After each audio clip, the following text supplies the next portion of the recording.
Hey everyone, this is my first video in a series of video essays I'm going to be doing for my CAS project, and basically I'm just going to be sharing my opinions on topics that interest me, and hopefully with this project people can learn a thing or two about these topics I talk about, or maybe become interested in doing video essays in a way that I'm doing. So today I'm going to be kicking it off with video essays. How fitting. But what are video essays? Wikipedia says that video essays are essays that use the advantages of film to advance their arguments. Well, the explanation is kind of vague, so I'll give it a bit more depth. I think that video essays are kind of like taking an idea that you have and expressing it, but instead of in a written form, you're using the platform of a video. So you can add audio, images, sound effects, whatever you want, and that is going to enhance your argument. So if I'm going to be talking about video essays, there is one guy that I find really striking in the video essay community, I'd call it, and that's Moist Critical. That's what I've been waiting for. That's what it's all about. Woo! This dude has around 10 million subscribers, and half the thumbnails are literally just his face. So, if you don't know who Charles White Jr. is, let me burst your bubble for a second here. He's a pretty popular YouTuber, and he does video essays about whatever news story or event that's trending at the time. And the reason he's so popular is that he's always making these exaggerated similes or quips, if you want to call them. And let me just show you some to give you an idea of what he's like. Right now, breakdancing. Oh yeah, what's your dad do for a living? Oh, he goes online just to get fucking laughed at. Oh great, that's awesome. Okay, cool. Bring him in for show and tell so we can laugh. I'm arresting you. I'm putting you under citizen's arrest. Burn down an orphanage if it made even just a drop of slime. And they'd probably consider it worth it because, god damn it, it's slime. And we'll do anything for slime. Woo! Yeah, baby! That's what I've been waiting for. That's what it's all about. Woo! We're making a unicorn take a shit. Woohoo! This is what fun is about, baby. Chris Hansen is to predators what the Antichrist is to everyone else. He signals the end. Fear, terror, confusion, and a lot of times jail time. Moist Critical will be important later in the video, but for now let's shift gears, and I want to talk about a recent controversy that's been happening with these kind of YouTubers that I want to give my opinion on.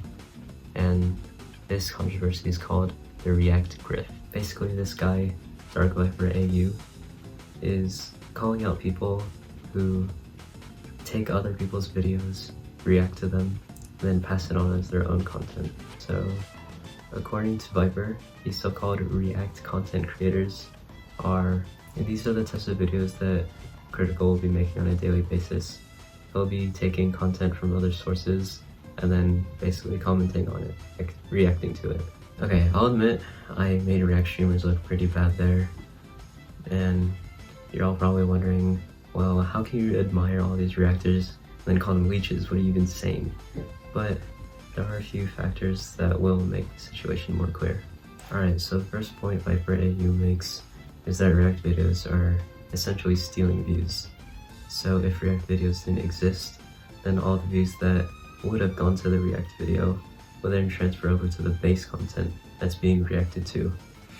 However, I think that this usually isn't true in most cases, because a lot of the people who watch these React videos are only watching for the specific person that reacts to the videos, the content creator.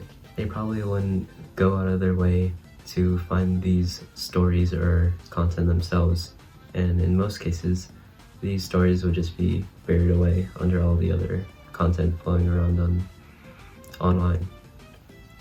So really, the React videos aren't stealing any views, but they're more generating views in a sense when they wouldn't have existed in the first place.